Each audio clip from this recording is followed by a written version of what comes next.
बोसोरथाम बेयो माबाया बर' थुनलाइ आफादनि आफादगिरि दैदेननाया आरो बे बिबानगिरिफ्रा बोसोरथामाव जायो।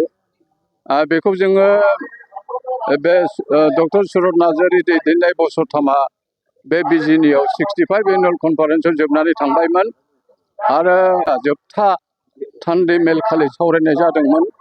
नाथाय एसे बेले बेजे जानानै माने बे मावफुं आफादखौ दानो हायाखिसै।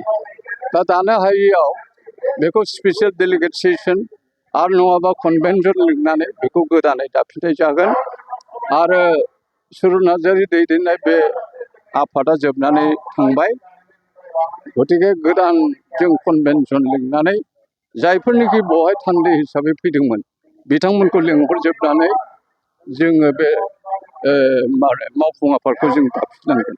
बेखिनियानो माने जादों आरो गोबां थांखि लादों।